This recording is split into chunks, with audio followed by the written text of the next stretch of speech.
Hey there, it's your girl, Dr. Nicole Steele, here with another cup of confidence. Yes, the confidence coach is in the house. Thank you for joining me. As always, I don't know if it's good morning, good afternoon, or good evening. Don't know when you're listening to this segment or where you are listening from. But welcome back to all of those that are tuning in again. And welcome for those that I am getting a chance to connect with for the very first time. So, today, during this segment of A Cup of Confidence, I thought that I would focus on the power of a question. The power of a question. As I was preparing this morning, I was reminded of two of my favorite people. Now, I have a lot of favorite people, but these are two of my favorite. The first person is my mom. My mom is amazing. Many people know her as Mama Joe, but she's amazing. But when it came to this segment, I thought about her because all of my life, anytime I had questions, concerns, if I, was facing challenging times, I knew that I could always come to my mother and she would give me sound advice. Now, as a young person, I didn't always appreciate her. We still talk about that. I would tend to accept what other people said, and I discounted what she had to say. But I have learned now as an adult to really just cherish the wisdom of my mother. But that's not what made me think about her. I thought about the way that she thinks. I thought about the way that she was wired. From a little child, she used to tell me that she would always ask questions, almost sometimes getting chastised as a child, be it, by my grandmother, my beautiful grandmother, who would say, "Stop asking questions." Or from the Sunday school teacher that would say, "Josephine, you asking too many questions. Sit down somewhere." But she was always thinking and always asking questions. And now, as a wise woman in her senior years, she still has a lot of questions. I can almost see the wheels turning in her mind from time to time. Well, in addition to her, the other person that I thought about is my youngest daughter. My daughter, Tori, is a lot like my mom. So here we go, two generations, fast forward. And my baby girl is wired a lot like my mom. She asks the most interesting questions to be so young. And oftentimes she stumps me with her questions. But I love it. I appreciate it because you know what that tells me is that she's learning and that she's growing and she's learning to use her voice. You know, Kids ask a lot of questions. If you're a mother or a father who might be tuning in, kids are always asking, why this? How about that? Can I have this? Just always asking questions. In fact, a study showed that 4-year-olds ask as many as 200 to 300 questions a day. 200 to 300 questions a day. Yes.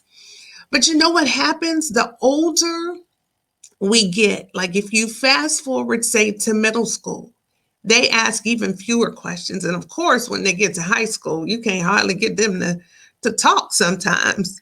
But what they found is as we get older, we ask fewer and fewer questions. And so I was thinking about that today, and I was thinking about where we are. Just for a quick minute, I want you to think back to when you were a little kid, and there was nothing, I don't know, maybe it was me. There was nothing like having a question asked and getting the answer right. There was something exciting about that. But we found ourselves in a place, especially again, the older that we get, where we don't ask quality questions anymore. Now, some will associate that with the fact that we have more experience, maybe. Maybe that's why we don't ask a lot of questions, because we know it all, or don't know.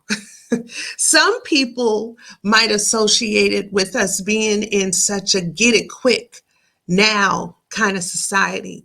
So we don't take the time to ask questions because we're so busy trying to get it done, but that causes problems on the other end when we don't get it right. That's a whole nother thing. Um, the unfortunate side effect to not asking questions as adults is us being or not being able to, but us making poor decisions. When you don't ask questions, when you don't get help, when you stumble your way throughout life, you tend to make a lot of poor decisions, and it can have a costly effect. That's why it's imperative that we slow down and that we take time not just to ask questions, but to ask good questions or better questions. Okay? So now, when I think about as an adult, many of the questions that we may ask ourselves, we should have times in our life when we are asking ourselves questions. I'm not even talking about asking other people questions. Yes, we should be asking other people questions, but we should be having regular conversations with ourselves and asking ourselves a series of questions. But when it comes to the questions that we ask ourselves, there are two, in my opinion, that count and have more weight than others. There are two questions that count. The first question that I think that we should all ask ourselves is, am I pleasing God? Am I pleasing God? That is the first question that I think we should be asking ourselves on a regular basis. And then the second question we should be asking ourselves is, do I like who I am becoming? Do I like who I am becoming? So let's just unpack those two questions that count really, really quick. Am I pleasing God? You know, that question right there, some people might think it's deep. It might put a lot of pressure on people, but it's really not. It's not rocket science. Am I pleasing God? What do I mean by that? Just simply asking yourself, is my life, is the way that I am showing up every single day pleasing to God? Are my thoughts, are my actions, are my words, are they pleasing? Am I representing him well every day? You know that. You know how you show up in the world. Is it pleasing? Is he smiling down and saying, yep, that's my daughter, I'm proud of her? Or is he looking at you with the side eye, wondering, what is she doing? Are you blowing your witness with how you show up in the world? Are you pleasing? Are you a person who is a person of character and integrity? Or are you a person that your word is not your bond? People, they can't rely on what you say, and much less what you do. Are you that kind of person, or are you a person of integrity and high character? That's the question. When it comes to pleasing God, I do want to let you all know, pleasing God is not about perfection. So take that pressure off yourself. That's not what I'm talking about. But again, are my words, are my thoughts, are my actions pleasing to him? Am I being a good steward of my time, of my talent, of the treasures that he's entrusted to me? Or am I just getting along and getting by? Am I spending my time trying to please man or woman instead of pleasing God? Am I putting more weight on what others think about me than on what I think about myself, or more importantly, what God thinks about me? I've often heard it said that the most important thing that we can do is to perform for an audience of one. That's right. He's the only one that matters. If you make it your mission to perform for the audience of one, perform for him. Him and him alone. Everybody else will get into place. They'll be all right. You know, He is the only one that should be concerned about pleasing while you're here on earth. So the second question is, do I like who I am becoming?